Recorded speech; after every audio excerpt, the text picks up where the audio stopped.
Hola, buenas. En otra más nos encontramos aquí en el podcast de La Pluma Sin Tinta, aquí en Alucema Estudios. Y bueno, y hoy vengo pues con un ilustre amigo mío, otro amigo más, porque es lo que interesa, traer gente que te quiera y que tú las quieras, ante todas las cosas. Bueno, y presento aquí al amigo David Salinas. ¿Qué tal, Fran? Un gusto de nuevo. Encantado de estar aquí en tu espacio. Un placer. Nada, nuestro. Somos de un espíritu colectivista.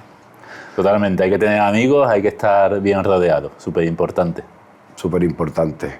Y bueno, y también hay que ser feliz, ¿no? Pues no sé. Bueno, sí, hay que ser feliz. A ver... Eso es lo que nos dicen, ¿no? Lo que pasa es que nos lo dicen tanto que hay que ser feliz, nos lo meten tan en la cabeza, tan en la sopa, ¿no? Que al final uno se cansa de esa sensación de obligación de tener que ser siempre feliz.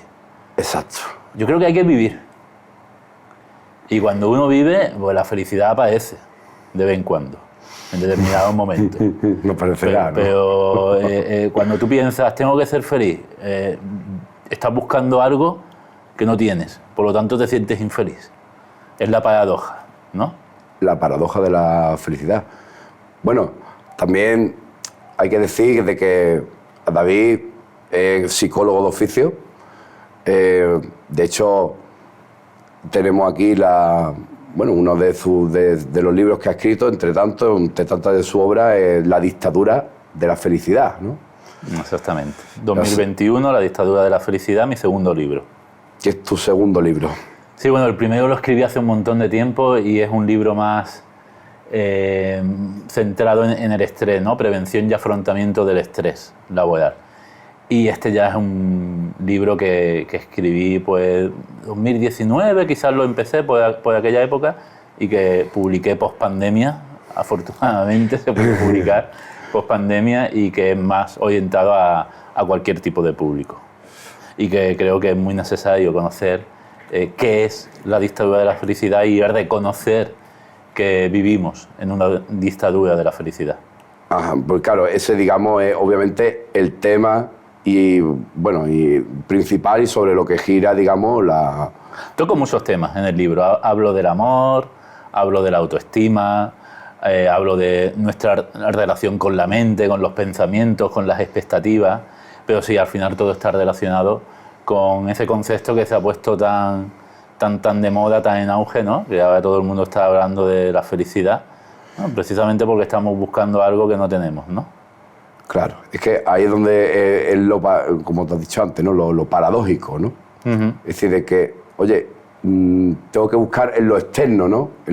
Y esa paradoja, además, se ve reflejada estupendamente en un cuento de Anthony de Melo. Anthony de Melo fue un monje, ¿no? Un sabio de su época que, bueno, meditaba y escribía también, era escritor. Y tiene un libro que se llama La oración de la rana. Uh-huh. Y es una colección de cuentos. Una colección de cuentos que para mí son perlas de sabiduría, porque cada cuento te enseña un montón. Y hay un cuento que refleja perfectamente esa búsqueda paradójica de la felicidad, y es un cuento en el que un pececito, un pez joven, ¿no? va por el mar y de repente se encuentra con un pez anciano y le pregunta: perdone, pero ¿podría decirme dónde está el océano? Llevo semanas buscándolo y no hay forma de dar con él. El pez anciano se le queda mirando extrañado y dice: ¿el océano? Pero si ya estás en él. Y el pez joven coge, se da a la huerta, cabreado, ¿no? Y dice: ¿pero qué dice el viejo loco este? El océano, que estoy en él, pero si aquí hay solo agua. Aquí solo hay agua. Y es eso lo que nos pasa con la búsqueda de la felicidad, sí, ¿no? Sí, es increíble. Estamos, ¿no?, buscando buscando algo que creemos que no tenemos, ¿no? Y esa búsqueda es una continua fuente de insatisfacción. Insatisfacción permanente, frustración permanente, porque claro, ¿qué tengo que conseguir? ¿Qué tengo que lograr para poder por fin alcanzar ese concepto que nos han vendido, mal vendido, que es la felicidad? Bueno, de hecho, me recuerda a este libro con el que ganó el Nobel, que se llama La Sociedad del Cansancio. Recientemente, sí. Recientemente, que te habla de la... ¿Perdón? El coreano. Sí. No me obligues a decir su nombre porque no voy a ser capaz. Pero sí, un filósofo coreano que yo he leído algunas cosas suyas y la verdad es que es un gran pensador. La verdad que yo lo leí, pero es verdad que no me haga memorizar nombres coreanos, con todo respeto a los coreanos, pero me cuesta bastante. Es torpeza nuestra. Sí, es torpeza nuestra.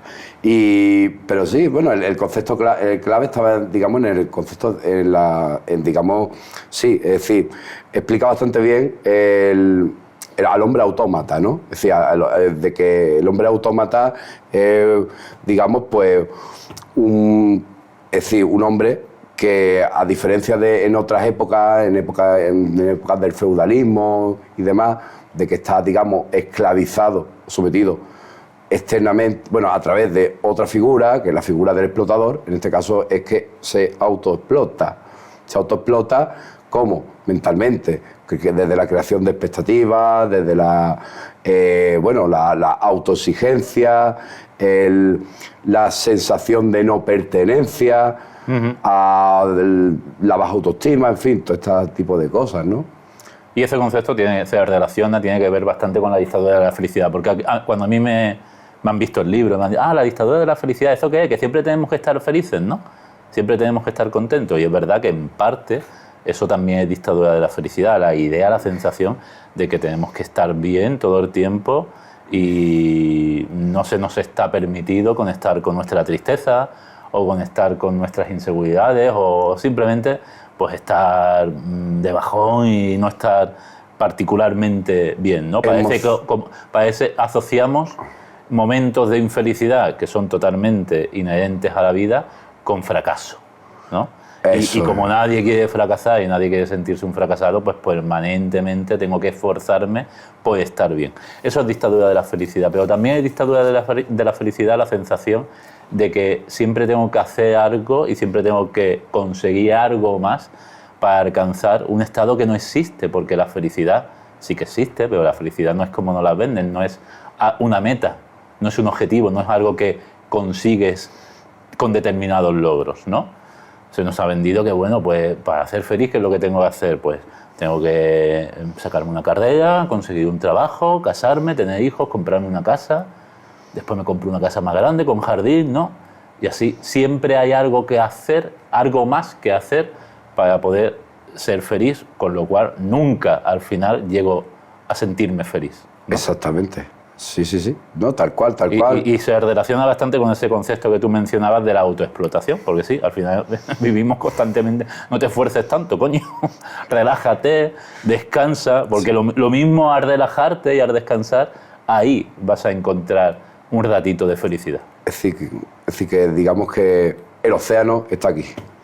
Estamos en un océano. Está aquí, en un espacio tan curioso como este. Exacto, bueno, un compañero. Y con una buena compañía. Luego lo mismo, me la has quitado de la lengua. Pez mayor. Bueno, sí, soy más viejo que tú. No, pero bueno, sabes, creo que has visto el océano antes también. No, bueno, y ya, digamos, relacionándolo, porque también David, aparte de psicólogo, es una persona, bueno, es súper creativa, es decir, para mí es un narrador fabuloso, es decir, yo he leído cosas maravillosas de él, es decir, cada vez, de hecho, estoy acostumbrado a que cada vez que leo algún relato suyo, por ejemplo, es una maravilla, vamos, no, yo es como digo, bueno, seguro que es bueno, o algún guión de cine, o algún cortometraje, o alguna obra de teatro. Entonces, pues como, digamos, pues como un gran narrador, digamos, que yo considero a David. Gracias. No, hombre, gracias a ti. Yo quería, bueno, decirte que, bueno, primero que siga escribiendo para la Pluma Sin Tinta, que hace tiempo que no escribe. Por supuesto, sí. Si tiene alguna ideita o algo, Hace tanto. El último número que salió en la Pluma Sin Tinta fue el de los microrelatos y participé Mundos de Guido. Exactamente. Es muy recomendable y oye, son 2 frasecitas. Y la verdad que muy contento con esa iniciativa que has tenido principalmente tú, junto con otras personas, ¿no? De crear un fanzine para dar voz o para poner una ventana a esos autores que pues no estamos dentro del circuito comercial, ¿no? Y que aún así tenemos cosas que decir y que aportar. Y bueno, pero que lo hacemos con toda la ilusión del mundo y que bueno, y que dentro de esto tampoco, a ver, ni soy editor, ni soy nada, ni soy community manager, ni soy nada de nada. No soy especialista en nada, pero bueno, lo que intento es navegar por el océano. Y oye, por lo menos que sé que... Decirte que tú también escribes tus relatos para la Pluma Sin Tinta y que también lo haces muy bien, ¿eh? Joder, pues, oye, pues gracias David, gracias. La verdad que, hombre, a ver, bueno, intentamos hacer lo mejor que se pueda, intentamos ser felices en el proceso, porque, eso sí, hay una cosa muy clara, indistintamente de que, porque no soy quien para opinar sobre mis propias creaciones o lo que escribo, pero sí que es cierto que soy muy feliz mientras lo hago. Y eso es el premio. Eso ya hace que merezca la pena, ¿no? Como mínimo. Y bueno, pues tú me has traído aquí en calidad de invitado como psicólogo, también como escritor, y ambas cosas están unidas. Al final, los psicólogos intentamos dar un refugio a las personas, ¿no? Que en nuestra terapia, en nuestra consulta, sienta que tienen un refugio en el que poder expresarse, en el que poder encontrar un apoyo y en el que poder pues aprender o salir para adelante con sus mierdas como las tenemos todos, ¿no? Exactamente. Y la literatura en específico, pero en general todas las artes, todas las disciplinas artísticas, es decir, literatura, cine, teatro, poesía, música, al final creo que son un refugio para el ser humano. Necesitamos encontrar ese refugio en el que expresarnos, pero también en el que sentirnos seguros, ¿no? Porque sabemos que vamos a encontrar ahí un amigo, un aliado, un apoyo que nos proteja o que nos acompañe en este mundo hostil en el que vivimos. Sí, y más... Sí, porque el mundo es hostil. Sí, el mundo es hostil de narices y es cierto bueno, que ayuda bastante, a veces, por desgracia, el estrés económico, depende para qué persona, pero bueno, yo creo que para mí yo creo que es, sin ninguna duda, el virus por excelencia del siglo XXI. El estrés económico. Uh-huh. Y bueno, y es cierto que a través de la creación, pues bueno, cuando el estrés económico te deja, o mejor dicho, o a veces la creación te deja, es decir, es capaz de combatir ese estrés económico, bueno, pues es cierto que ese refugio es necesario, digamos, el bastión, ¿no? El bastión, y son, digamos, las murallas que tú tienes para poder enfrentarte a un mundo que por un lado es muy bonito, pero desgraciadamente estamos rodeados de psicópatas y un sistema que premia al psicópata, ¿no? Y que, tú lo has dicho, el mundo es muy bonito. Yo tengo una frase y es que, bueno, la vida es bonita, ¿no? Pero el mundo es una mierda. Entendiendo como mundo el tinglado que iba a decir que hemos montado. Bueno, que han montado otros, sí, y en el que nos tenemos que tratar de desenvolver lo mejor que podamos, ¿no? Entonces, vivimos en un mundo o en un sistema, en un modelo que para los que somos productores, consumidores, a mí no me cuentes que quieres escribir, que quieres crear, que quieres hablar de filosofía o de la poesía. Tú produces y consumes, que es lo útil. Tienes que producir, consumir, y esto lo explico también en La dictadura de la felicidad. Y por eso ahí encontramos refugio en las artes, en la literatura, porque ahí nos liberamos de eso. No tengo ni que producir económicamente, me refiero, ni consumir, ¿no? No, lo que quiero es crear. ¿Por qué? Porque me llena, porque me gusta, porque me satisface. Crear o ser cuando disfrutamos de las artes de manera pasiva también, como lectores, como espectadores, ¿no? Por supuesto también disfrutamos un montón. De hecho, pienso que cada vez más, es decir, con las redes sociales y con toda esta cantidad de estímulos que se crean desde, ya te digo, desde un sistema que lo que hace es básicamente perforar la capacidad de atención de las personas, que claro, si tú le anulas la concentración y lo que es la contemplación, entonces le elimina la capacidad de pensar y también de crear. Por eso a veces da la sensación de que en las redes sociales lo que tú encuentras es como una competición de creadores de contenido, pero que ninguno se centra, se centra en ver el contenido de otro, ¿no? Uh-huh. Y bueno, y las redes sociales, sí, bueno, las redes sociales, por supuesto, provocan un montón de problemas, ¿no? Pero yo creo que se han convertido en una especie de escaparates, falsos escaparates de felicidad, ¿no? Hablo también de esto en mi libro y además es que tengo un pasaje que habla precisamente de eso y me gustaría leerte. Muy bien. No sé si me vas a dejar. Porque yo te... disculpa, no... Estoy en tu casa. Perdón, hombre. si me parezco a Donald Trump, no lo soy. Discúlpame. Pues, es que lo han mencionado, lo de las redes sociales, y precisamente hay son dos pasajes que están relacionados, ¿vale? Y uno de ellos se titula precisamente Escaparates de felicidad, ¿vale? Uh-huh. Qué bueno. Un amigo mío dice que a la mayoría de la gente ya no le importa ser feliz. Lo único que les preocupa es padecerlo. Desde luego nos esforzamos mucho por padecerlo. Allá donde vayas verás gente con una sonrisa de oreja a oreja, en un cartel publicitario, en los centros comerciales, en las redes sociales. Internet se ha convertido en un tremendo escaparate de productos que nos dan la felicidad. Sus usuarios exhibimos con orgullo qué hemos comido, dónde hemos estado, con quién, lo mucho que nos hemos divertido, lo contento que estamos. Si no lo cuelgas en Facebook o en Instagram, no has estado allí, no lo hiciste, ni siquiera existes. El caso es que no pienso que haya nada de malo en exhibir felicidad, y yo mismo lo hago bastante a menudo. Nos gusta estar felices y nos gusta que los demás lo sepan. El problema aparece cuando infiero de manera sesgada que todo el mundo es feliz menos yo, porque mira qué sonrientes salen todos, o mira lo que tiene ese que yo no he conseguido. Y entonces me siento mal, y me siento peor al darme cuenta de que me siento mal, porque si todos son felices, yo debería sentirme así siempre también, y si no, es que soy un infeliz de mierda. Pues si soy infeliz, me alegro. Oh.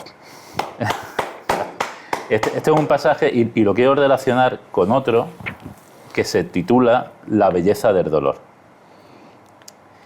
Mi madre de joven era una mujer muy tímida y reservada. Cuando era muy pequeña, debido a una extraña reacción a los antibióticos, se quedó casi sorda de ambos oídos. Domina el lenguaje de signos, sabe leer los labios y te entiende si le hablas harto y no demasiado deprisa. Pero cuando conoció a mi padre y tenía reuniones con la familia de él, casi siempre se quedaba callada porque había palabras y expresiones que en una conversación grupal se le escapaban. Así que le costaba seguir el hilo y prefería no intervenir. Mi padre y su familia trataban de animarla. Ana, tú habla, mujer, y si no entiendes algo, pregúntanoslo. Pero ella no se atrevía a soltarse. Mi madre cuenta que cuando me parió, yo fui el primero de 3 hermanos, le dolió muchísimo. No fue un parto rápido ni precisamente cómodo, si es que hay alguno que lo sea. La comadrona la animó a gritar para liberar su dolor, la motivó a soltarse. Ella al principio se resistió, se había acostumbrado mucho a cerrar la boca. Pero yo fui muy cabroncete. Y cada vez hacía más daño desde dentro. Así que finalmente mi madre gritó muchísimo, gritó muy fuerte. Gritaste muy fuerte, mamá. Así dejó salir el dolor y la vergüenza. Y a mí, de paso. Y dice que desde aquel día perdió la timidez y ahora no para de hablar. Puedo dar fe de que es cierto, no calla la tía, pero te quiero, mamá. El proceso de un parto puede llegar a ser muy doloroso y sin embargo lo que hay detrás de ese dolor es hermoso, se llama vida. Pues así con tantos y tantos dolores que experimentamos a lo largo de nuestra vida. En ese momento padecen lo único, lo peor y lo que permanecerá por siempre. Cuando la verdad es que hay más cosas, siempre puede haber algo peor y no permanece, se va si lo dejamos ir. Pero lo mejor de todo es que no en pocas ocasiones, detrás de cada dolor se puede esconder algo muy hermoso. Liberación, como en el caso de mi madre, que se liberó de su miedo, aprendizaje, crecimiento, alivio. Muchos de mis pacientes, después de llorar, sonríen. Los dejo llorar, no les digo que no lo hagan, todo lo contrario. Si quieres parar, paramos, el tiempo que haga falta, tú lloras. Y cuando lo hacen, cuando acaban, después de un rato de sufrimiento, suelen sonreír aliviados. Y esa sonrisa me parece más auténtica, libre y bella que cualquier sonrisa de Instagram.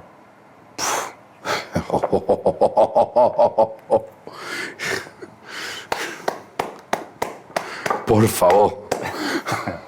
No tengo sombrero, sino... Bueno, Está relacionado con lo que tú estabas diciendo, porque es verdad que las redes sociales pueden amputarnos o estropear nuestra creatividad, ya que en las redes sociales, ¿qué es lo que ves? Además de esos escaparates de felicidad, lo que ves es una copia, una imitación continua. Gente, cantidades de gente reproduciendo lo que es popular, lo que es trending topic, lo que es tendencia, ¿no? Pues ahora toca echarme un cubo de agua fría en el cuerpo, ahora toca ponerme una máscara de animal, yo qué sé, lo que toque, ¿no? Vamos, es que creo recordar, no me acuerdo con quién, yo le expliqué, a alguien le pregunté, oye, ¿qué te parece esto? ¿Esto está bien o está mal? Dice, esto no es tendencia. Qué sentencia de frase, ¿no? Bueno, que yo creo que más que Dios madre diría, oye, ¿te gusta o no te gusta, no? Me imagino que no le gustaría, pero porque, claro, la cuestión es, ¿no te gusta porque no te gusta o no te gusta porque a no ser tendencia no te gusta, ¿no? Entonces ya llega un momento, pero es que lo tenía tan asimilado, es decir, tenía tan asimilado de que lo bueno tiene que ser tendencia y lo que le gusta tiene que ser tendencia, de que a mí, vamos, no sé, es como que, digo, ¿hasta qué punto tiene criterio propio, gusto propio? A mí, frente a eso, a lo que dijo esta persona con la que hablabas, pues yo tengo una amiga que también es psicóloga que dice, David, es que la mediocridad abunda, ¿no? Entonces, creo que estábamos hablando de música y yo le estaba diciendo, pero hay que ver, a lo mejor estaba hablando de Ardo Iniesta, fíjate. Robe lo conocía mucha gente y hay mucha gente que lo admiraba, pero es que era un tío que tendría que haber llenado estadios, tendría que tal. Y bueno, ella me decía, bueno, David, es que la mediocridad abunda. Los mejores no pueden ser los que más gusten. No, los que más gustan no son los mejores. Pues no, y además que Roberto Iniesta tampoco quería ser un importante abogado. No quería ni ser músico. Prefería ser indio. Prefería ser un indio, eso es. Allá donde esté. Grande, joder, Robe Iniesta. Sí. Rubén, no hemos criado, vamos, yo es que, no sé, me he criado con su música. Y cuando murió hubo mucha gente que se manifestó en redes sociales y me acuerdo de una persona, creo que era una chica, que dijo precisamente esto que yo comentaba antes, Robe, es que con tu música, con tus letras, con tus canciones, nos dabas refugio. Teníamos un refugio en el que de vez en cuando las cosas iban mal en nuestro mundo, meternos ahí, sentirnos seguros, ¿no? Lo comparto plenamente, ¿vale? Sí, tremendo.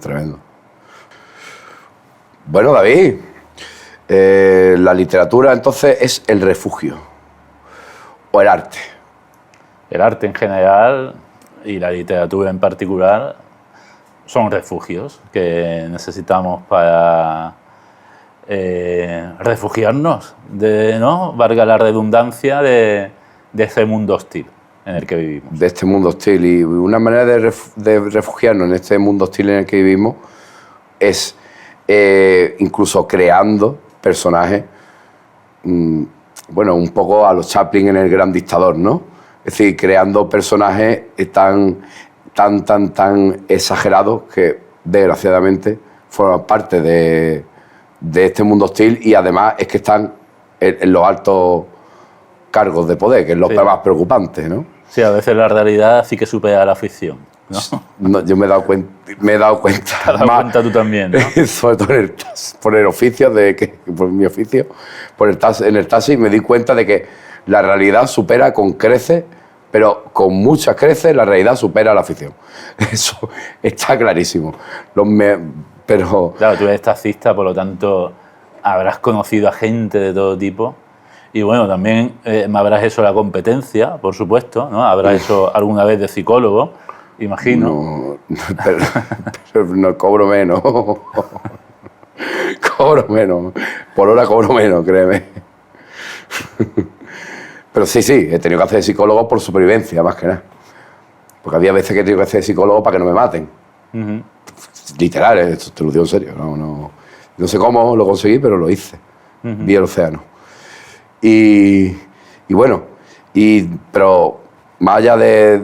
También yo creo, ¿no?, que un lugar bueno, ¿no?, del cual podemos refugiarnos, un lugar bueno del cual podemos refugiarnos de este mundo hostil es el cuento o los psicocuentos, que yo la verdad no tengo ni zorra idea de qué son los psicocuentos ni los psicopoemas. Así que yo estoy, por favor, estoy muy expectante de saber qué son los psicocuentos y los psicopoemas. Bueno, un concepto que yo me invento, porque yo soy así, me gusta inventarme cosas, ¿no?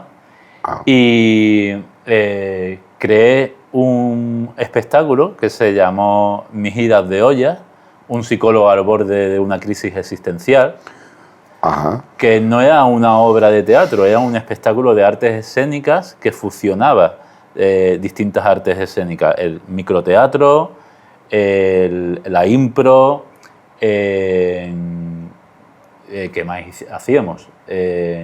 Impro, microteatro, monólogos, stand-up comedy, que se me olvidaba, y también cuentacuentos.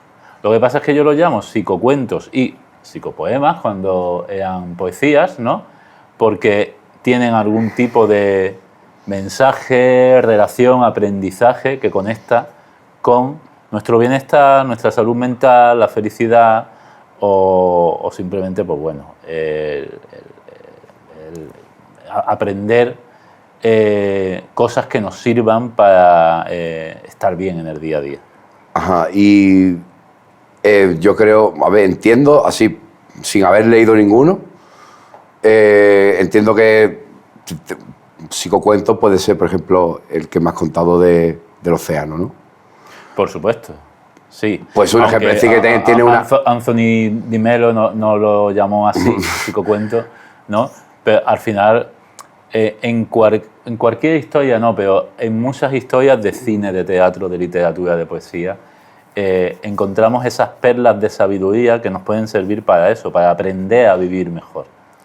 Para aprender a vivir mejor Para aprender a vivir mejor, para aprender a conocernos mejor, para relacionarnos con nuestras emociones y con nuestros pensamientos. Y yo me pareció muy interesante hacer esa obra de teatro que al final fusionaba todas esas artes escénicas relacionándolas con la felicidad, la salud mental, la psicología, ¿no? Yo aparecía en esa obra de teatro como psicólogo y daba una charla psicológica.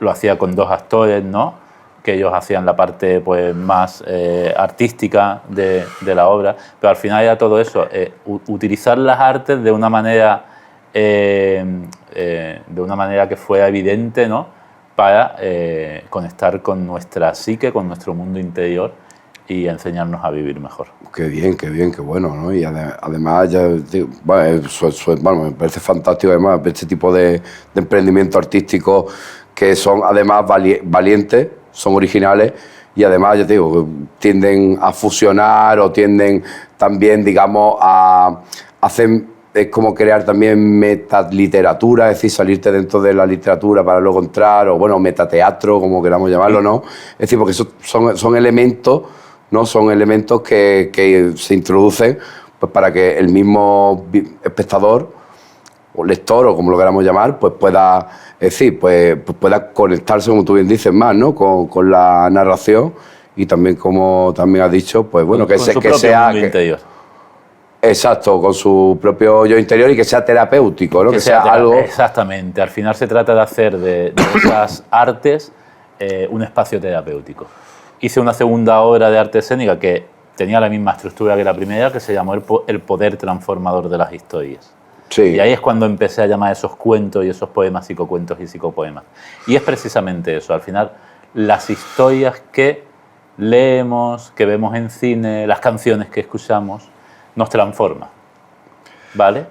Nuestra personalidad, con sus cosas buenas y sus cosas malas, con creencias negativas o con traumas, ¿no? Al final está definida por las historias que vivimos. La crianza con nuestros padres, las vivencias en el colegio, todo eso es lo que desarrolla nuestra identidad y nuestra manera de ser y de actuar en el mundo. Pero mi tesis, la que yo defiendo en ese tipo de obras, ¿no? Y también, bueno, pues en mi día a día como psicólogo y como escritor, como autor, es que no solo nos hacen nuestras vivencias, también las historias que nos han contado. Las historias que hemos leído, las historias que hemos visto en cine, las historias que nos han contado, también tienen un impacto sobre nuestra personalidad, sobre nuestra identidad y, por lo tanto, sobre cómo, lo bien o lo mal que gestionamos nuestras emociones o las cosas que nos pasan, ¿no? Exacto. Sí, estoy totalmente de acuerdo. Es decir, bueno, creo que se me ocurre, ¿no? Lo primero que pienso es en Disney, ¿no? Por ejemplo, Disney, la frase típica de Disney ha hecho mucho daño, ¿no? Ha hecho mucho daño Disney, ¿no? Ha hecho mucho daño, ¿no? Ha hecho, sobre todo en el aspecto de lo romántico, ha hecho mucho daño Disney. Fuiste un cabrón, Disney, fuiste un cabrón. Pero, no, hombre, pero sí que es verdad que, no sé, recuerdo cantidad de libros, de películas que tienen, o canciones, ¿no? Que tienen unas moralejas tremendas, ¿no? Unos mensajes tremendos. Pues ¿no? sí, Podemos hablar de nuestro querido Roberto Iniesta, ¿sabe? Con Jesucristo García, por ejemplo, ¿no? ¿Sabe? Que es como un anticristo, ¿sabes? Un anticristo en escena, digamos, haciendo, digamos, un debate moral absoluto sobre el sistema y sobre, digamos, lo que es, haciendo también sarcasmo de lo que es un mesías, ¿no? De lo que es, digamos, una figura reverente, ¿no? Uh-huh. Y luego también de películas que te impacten, joder, El final de Cinema Paradiso. Bueno, no es multiconocido, pero no quiero spoilearlo, pero... Al final, el cómo te impacte, el impacto que tenga en ti una historia, ¿no? Tiene que ver mucho también con tu subjetividad y con tu historia previa, ¿no? Sí, mira, yo, por ejemplo, para mí una de las cosas, es decir, una película que, vamos, valga la redundancia, Taxi Driver. Siempre digo que para mí, eso fue la película que a mí me hizo amar el cine, pero ¿por qué? Porque me hizo también conectar... Conecto contigo, ¿no? Conectar con un personaje, exactamente, como que tú estás dentro de la película, o como tú también empiezas a comprender es decir, la realidad de un personaje, de cómo ese personaje va cada vez pasando por diferentes fases en las cuales acaba transformaciones psicológicas, a fin de cuentas, ¿no? Es decir, la importancia de lo psicológico y también del mensaje hacia la sociedad que puede dar, en este caso, la película.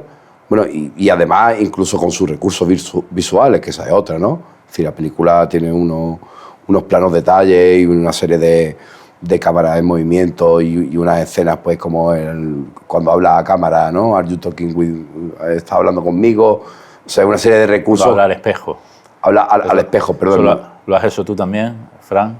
Reconócelo. Eso también... esa escena también la has hecho tú. prefiero al espejo mirar... Yo prefiero mirar a otros más que mirarme a mí al espejo, últimamente. Pero bueno, alguna vez he podido decir alguna gilipollez. Bueno, y seguiré diciéndola, porque es que es la vida. ¿Sabes? Mi vida sin gilipolleces no puede existir. Súper importante hacer tonto, hacer payaso, hacer el indio, ¿no? Como decía Robert, prefiero ser un indio, un importante abogado, y conecta con nuestro niño interior, pero también conecta con nuestra necesidad de jugar que es que a los adultos se nos olvida eso, ¿no? Que de vez en cuando estamos tan enfocados en nuestras tareas, responsabilidades, incluso no solo a nivel profesional, sino también a nivel social, ¿no? Que se nos olvida relajarnos, jugar, disfrutar, hacer tonto y nada más que eso. Mira, oye, pues por favor, yo estoy súper expectante no sé, de escuchar un psicopoema, un psicocuento. Psicopoema, por ejemplo. O el psicocuento, me da igual, lo que tú... Yo voy a leerte un psicocuento y un psicopoema. ¿Cuál quieres que te lea primero? 1, 2, 3, 4, psicopoema. Venga, psicopoema. Es impactante, ¿eh? El que te voy a leer. No, bueno, eso creo. Escucha, oye, me impactó muchísimo los pasajes de... Pues ya esto te va a descolocar del todo. Me va a descolocar, me iré del plato. Me iré de Alucemas. Si te descolocas, te vas y me quedo solo.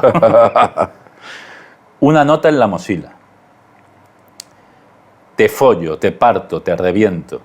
Me chupas, me absorbes, me dejas sin aliento. Me pides que me corra dentro. Yo lo hago, dentro de tus entrañas. Fantasías porno en el móvil grabadas. El Kama Sutra de la nueva era. Ana, Skyrteam, Menasa Trust, turcas y cubanas. 69. Pierdo la cuenta. Cuerpos contra cuerpos en una batalla con la que evadirse de las guerras que perdió el alma. Lo hacemos en el baño, lo hacemos en la cama, en el salón, en la cocina, lo hacemos sin medida, lo hacemos a escondidas. Es la primera vez. Desnudamos frente a frente nuestra timidez. Nos besamos en la discoteca, lengua con lengua, campanilla con campanilla. Juntamos los labios solo un par de segundos que detienen el tiempo y me paran la vida. Estoy nervioso y no sé si dar el paso, cuando de repente lo das tú y me dices que tus labios se pusieron celosos cuando te di 2 besos en las mejillas. Me cogen la mano, se me eriza la piel, me dicen mis amigos que a lo mejor te gusto. Yo no me lo puedo creer. Te dejo una nota en la mochila. Es una poesía. Cruzamos una mirada, se te escapa una sonrisa furtiva, me quedo tumbado en la cama mirando el techo, pensando en ti todo el día. No digo yo que lo otro esté mal, pero quizás, solo quizás, volver a lo básico, volver hacia atrás, a los orígenes, al despertar, a eso que la cultura de lo fácil, duro y rápido nos ha hecho olvidar, nos sirva para recuperar un bello mundo de sensaciones, pasiones y emociones, en el que detrás de los cuerpos hay multitud de corazones deseándose tocar. Gracias. Qué bueno, qué bueno, qué bueno, qué bueno, qué bueno. Qué bueno. Mira cómo... Vale, ya... creo que comprendí un poco el concepto, bueno, creo. A ver, ¿cuál es el concepto, la moraleja o el aprendizaje? A ver, creo que me he puesto el condón, porque como me has dicho, esto te va a follar la mente, pues digo, me voy a poner la precaución, ¿no? ¿Sabes? Me voy a poner el condón, ¿sabes? Me voy a tomar precauciones, ¿no? No, pero digo, pero a ver, al principio, es decir, es como que se nota muy claro es decir, primeramente la contundencia, es decir, lo escatológico con lo que empieza al principio, es decir, a lo que te lleva emocionalmente, que te lleva, digamos, a es decir, a palabras que te llevan digamos, a relacionarlas con emociones como la ira, el odio, los celos, la angustia, ¿no? Es decir, lo que son emociones bajas, ¿no? Vamos a decir. Luego después lo llevas al otro punto, ¿no? Digamos, el punto, vamos a decir, por otro lado, el sexual, ¿no? Que bueno, no que es como que combate un poco con eso, ¿no? Como que también es fuerte, ¿no? Es como algo también como punzante y luego después ya lo lleva digamos, a la oxitocina, por así decirlo, ¿no? Te lo lleva ya al terreno del placer, ¿no? De los besos, el alma, la pausa, el sosiego y al final acaba en eso, acaba en la pausa, acaba en la... Entonces... Lo primero que tengo que decir es que, bueno, no tengo nada en contra de las personas que follan duro. Que quede claro, cada uno, mientras sea totalmente consentido y totalmente voluntario, cada uno que haga lo que quiera. Pero bueno, sí, es un poema que reivindica el conectar, el sentir, el cuidar a la otra persona, ¿no? Frente a esa cultura, que lo digo en el psicopoema, de lo fácil, duro y rápido, ¿no? Que vuela como la pólvora, ¿no? en Internet. Claro. La influencia del porno, la influencia de... Bueno, al final la influencia del neoliberalismo también, porque si somos tan individualistas y somos tan materiales, pues al final las relaciones sexuales se pueden convertir en eso, en simplemente pues te uso, me usas y ya está, y vámonos y tan contentos.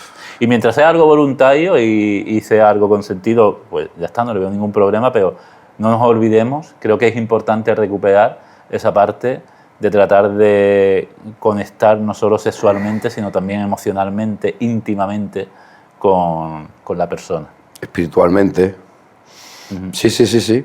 Claro, es que además creo que está muy relacionado, ¿no? Bueno, es que bueno, ahora mismo se está haciendo pornografía económica, pornografía urbanística en Málaga. Yo creo que en Málaga, es decir, nosotros en Málaga estamos en un momento de pornografía urbanística, es decir, porque no hay nada más pornográfico que decir que no sé, encontrarte esas torres tan artificiales y tan bochornosas y tan insufribles en la térmica o en pleno Martirico, en fin, es decir, esa manera, digamos, de reventar una ciudad como la nuestra, ¿no? Como en Málaga, bueno, pues eso es un ejemplo de pornografía. Pues mira, no había escuchado si lo llamamos desde pornografía urbanística, pero sí, creo que lo define bien. Yo creo que si a eso digamos, lo relacionamos con lo que es perversión, ¿no? Perversión o bueno, ¿no? Digamos, algo que tenga que ver con la parte, digamos, perversa, ¿no? Yo creo que esa es la palabra, perversión. Yo creo que es algo macabro, ¿no? La parte, digamos, más digamos, hostil del ser humano, ¿no? Es hostil, efectivamente. Bueno, en Málaga, en España y en otros países estamos viviendo un mercado inmobiliario que es hostil porque al final, pues, las casas no se están usando para vivir, que es el uso que siempre han tenido. Se están usando para mercadear, para ganar cada vez más dinero, ¿no? Y ahí pues nos estamos encontrando un problema de vida, porque hay mucha gente trabajadora que trabajando ya no puede acceder a un bien de necesidad básica como es una casa. No debería de ser un activo financiero, sino eso, un bien de primera necesidad, ¿no? Y es un problema de vida, porque hay mucha gente que no puede acceder a ese bien de primera necesidad, pero por supuesto también es un problema de salud mental. Cuando hablamos de salud mental, claro, los neoliberales, los políticos, la gente a la que le interesa ese discurso habla de salud mental solo refiriéndose a dos dimensiones de la salud mental. La salud mental tiene tres dimensiones, ¿vale? Se refieren a la salud mental en términos biológicos. Si tú tienes un problema de ansiedad o depresión, pues bueno, es porque tienes factores genéticos que han provocado que tengas ese problema, ¿no? Y una dimensión psicológica, que es, bueno, pues has tenido traumas, vivencias negativas, una crianza mala y tal, y todo eso es lo que te ha llevado a desarrollar problemas de salud mental. Y nos olvidamos de la tercera dimensión, que es tan importante o más que las otras dos, que es la dimensión social. ¿Cómo le dices a una persona, no ya que seas feliz, sino que esté sana mentalmente cuando tiene más de 30 años y trabajando no puede acceder a esa vivienda, que es un bien de primera necesidad? ¿Cómo le dices a una persona que esté sana mentalmente si está siendo explotada en su trabajo porque le obligan a echar horas extras por un sueldo de miseria con el que no consigue llegar a fin de mes, ¿no? Entonces hay mucho discurso muy neoliberal centrando la salud mental en, no, hombre, es que tú para la salud mental pues, te tienes que medicar o haz mindfulness, haz meditación, haz ejercicio, ¿no? Sí. Vale, y cuando nos ocupamos de esos grandes problemas sociales que tienen un impacto atroz, descomunal, en la salud mental, no ya de las personas, de las comunidades, de los pueblos. Exactamente, exacto, total, vamos, yo creo que que creo que algo, además que es que, si te fijas, ¿sabes? Porque claro, creo que el neoliberalismo, si algo lleva también, aparte de que a cosas atroces como esta, ¿no? Como es la especulación de bienes básicos, bien tan básico como es la vivienda, aparte de eso, también lleva a la especulación psicológica a través de lo que ellos controlan, que son los medios de comunicación. Y ellos, ¿sabes cuántas palabras usan ellos, ¿no? Por ejemplo, yo creo que además, cada vez más, bueno, creo que los nuevos medios de comunicación actuales realmente son las redes sociales. Bueno, hay más, ¿no? Pero sobre todo la gente más niños, adolescentes, son las redes sociales. Y ¿cuántas veces puede uno escuchar, ¿no? De trastornos, por ejemplo, bueno, tú que eres en este caso el especialista, ¿no? Como el trastorno del déficit de atención, ¿no? Famoso... TDAH, trastorno de déficit de atención y hiperactividad. Exactamente. Se habla, no sé, hay tantos como, no sé, el de Asperger, que no sé, yo hace 20 años no se escuchaba, ¿no? Lo de Asperger, o era algo, no sé, que estaba dentro de los especialistas, ¿no? Puede haber infinidad, ¿no? Que si el apego, la teoría del apego, no sé qué. Sí, son cosas, es que uno encuentra muchos vídeos y muchas cosas, ¿no? Ansiedad, la depresión, qué consiste, bla, bla, bla. Te explican todo. Sí, sobre todo, bueno, por supuesto, el narcisismo, el trastorno narcisista. Pero, oye, yo escucho lo del estrés económico, lo escucho poco. No sé, creo, ¿eh? Lo escucho poco. No sé si te da esa sensación de que... No se habla de estrés económico y evidentemente el estrés económico es algo que abunda en la sociedad, es decir, gente, porque al final el estrés, ¿qué es? El estrés es presión, cuando tú te sientes presionado por un estímulo, un elemento del entorno, ¿no? Y puede ser estrés laboral, puede ser estrés económico, puede ser estrés relacional, puede ser estrés de muchos tipos, ¿no? Y es normal que al vivir en un contexto, pues, es decir, no podemos vivir en una burbuja, no podemos vivir sin estrés. El estrés forma parte de la vida y de las relaciones humanas. Pero claro, cuando existe explotación, pues el estrés aumenta muchísimo. Y ahí es cuando aparecen los problemas de salud mental. Y eso es lo que nos encontramos con el neoliberalismo, que existe explotación laboral, existe explotación económica y se justifica. Se justifica en pos del crecimiento económico y en pos de la prosperidad, ¿no?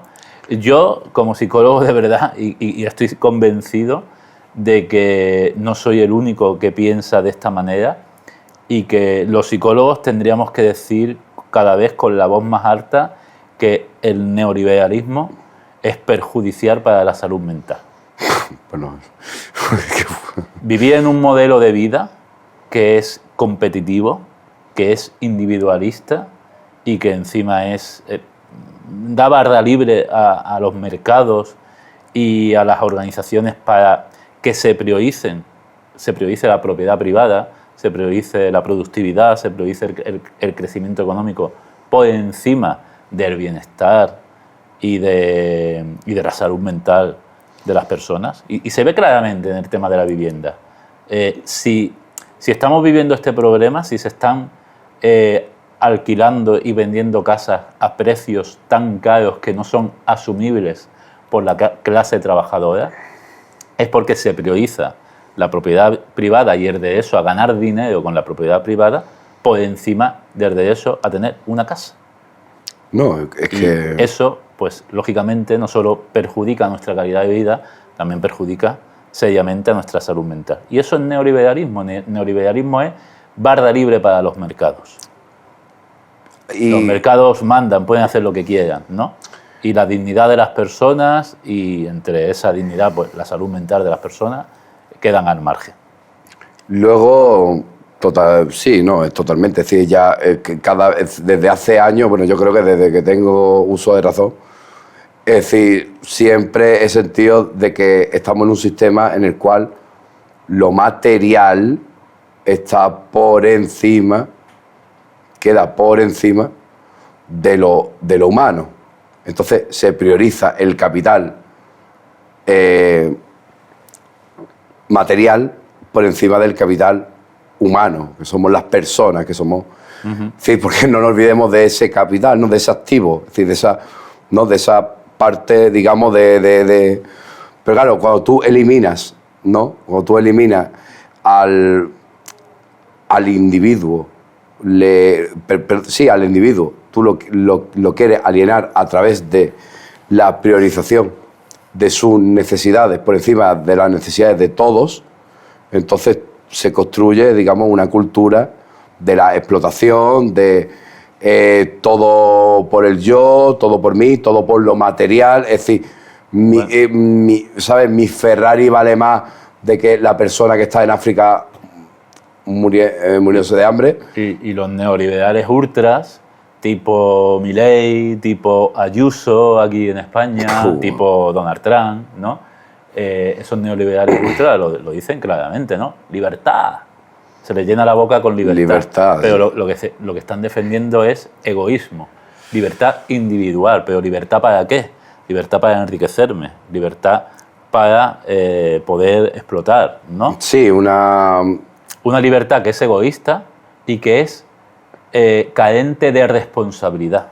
Pero Para poder gritar tan alto libertad, también hay que ser responsable, hay que tener responsabilidad. Y este tipo de personas no tienen responsabilidad individual hacia el colectivo ninguna, porque no les interesa. Bueno, es que este tipo de personas tienen unas ideas atroces y bueno, y además que los liberales, si tú le quitas las regulaciones, porque, a ver, me explico, las regulaciones son necesarias. De hecho, yo creo que lo que es necesario es que es una regulación fundamental, que es que manda el ser humano, no manda el que tiene más dinero. Y manda el colectivo, o manda la mayoría, es decir, los bienes y las necesidades de la mayoría, lo que cualquier individuo necesita. Se debería proteger el interés público, el interés colectivo, por encima del interés privado. Y eso es lo que el neoliberalismo no hace, y lo que yo defiendo es que tiene consecuencias no solo para la vida de la gente, que no es poco, ¿no? Es decir, para la calidad de vida de la gente, sino para la salud mental y para el bienestar de todas las personas. Pues, pero vaya, a mí me han dicho que tú eres muy, muy fan de Donald Trump. Sí, yo es que, vamos, me voy de aquí. Bueno, no, David, ya, bueno, nos vamos a ir despidiendo. Nos despedimos, que ya... Bueno, pero me queda leer un psicocuento por lo menos, ¿no? ¿Te queda por leer un psicocuento? ¿Da tiempo? ¿Estamos en hora? A ver, Donald Trump. Sí, Donald Trump me deja, vamos. Venga. Trump nos ha dado permiso, vamos a terminar leyendo otro psicocuento. Bueno, anteriormente era un psicopoema, en esta ocasión es un psicocuento. Comprando el pan. Cuando ese día salió de casa a comprar el pan, para nada esperaba lo que sucedería después. Resultó que la panadería era en realidad la tapadera de una nave alienígena que salió disparada hacia el espacio exterior, con la intención de abducir a los clientes, entre los que se encontraba él y una chica de su edad que le pareció muy guapa, y luego analizarlos y encontrar puntos débiles que aprovecharían para dominar y esclavizar a la raza humana. Pero como en sus planes no estaba que ni él ni la chica, quien cada vez le parecía más guapa, ni sus compañeros de especie fueran explotados por alienígenas, porque para eso ya tenemos a los empresarios de la Tierra, y además seguía queriendo comprar pan para comer, se enfrentó a los aliens, lo cual no fue tan difícil, porque en un arrebato de ira cogió la última barra de pan que quedaba de la falsa panadería y se lió a panazos con ellos, resultando que sus contrincantes eran, sin saberlo, megaceríacos que se desintegraban con cada golpe que él les daba con la barra de pan. Así que los aniquiló a todos, salvó a la humanidad, volvió a la Tierra pilotando él mismo la nave, consiguió el móvil de la chica guapa y, aunque estaba un poco fastidiado porque la barra de pan que usó para vencer a los malos había quedado destrozada debido a tanto golpe y al final se le hizo tarde para comprar pan en otro lado, ese día aprendió 3 cosas. Que todos los días puede ser la gran aventura de tu vida. Que el amor se esconde detrás de cada esquina o en el interior de una panadería que en realidad es la tapadera de una nave alienígena, lo cual para el caso viene a hacer lo mismo, y que cuando sientas que estás perdido en medio del espacio, lo único que tienes que hacer es pulsar el botón vuelve a la Tierra. Buah, Gracias. qué bueno, qué bueno. Qué bueno, tío. Sin palabras, la verdad. Sin palabras. Tienes cara de que se te haya volado la cabeza. No, pero Eso es bueno. ha sido no, terapéutico, ¿eh? Terapéutico. Vamos, yo creo que ya creo que me ha quedado claro lo que es ya ese es el propósito. Creo que me ha quedado claro lo que es el psicocuento, más que ha sido un gran cuento. Y mira tú, oye, al final faltó también otra cosa, otra conclusión, ¿no? Que al final, oye, no todo es perfecto, el pan llega un poquito más tarde, pero no pasa nada. En un día, pues, es lo que tú dices, ¿no? Vuelve a la tierra, ¿no? A través de eso, ¿no? De desafiarte, de afrontar un desafío, y además de encontrarte lo que no esperaba en un sitio más inhóspito. Y que muchas veces nos hemos sentido como este personaje, perdidos en mitad del espacio, abandonados, quizá. Bueno. Y bueno, porque tenemos la cabeza un poco en nuestros problemas, en el futuro, ¿no? Y darle ese botón de, oye, vuelve a la tierra, vuelve al momento presente, vuelve a la hora, nos puede servir para encontrarnos. Pues bueno, yo creo que ya, vamos, la verdad que creo que son muy necesarios en contextos en los cuales, pues, hay un entorno hostil y acosador y explotador y que vulnera las necesidades básicas de los seres humanos y que además, desgraciadamente, que es lo peor, ¿no? Que yo creo que es la peor de las cosas, ¿no? Que es que hay una parte que yo no creo que sea mayoritaria y que también creo que cada vez la gente se da más cuenta.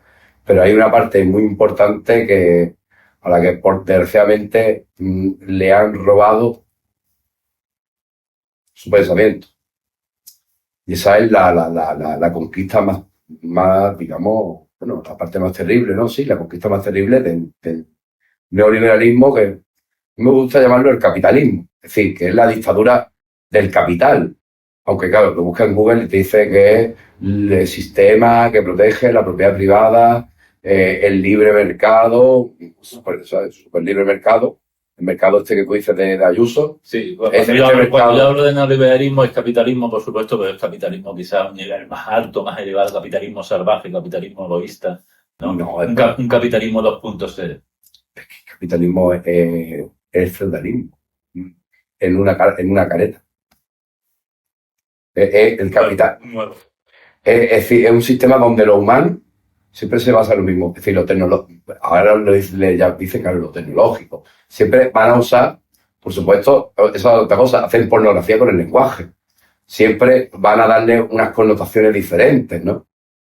Como incluso a decir la libertad, ¿sabes? Vaya, sí.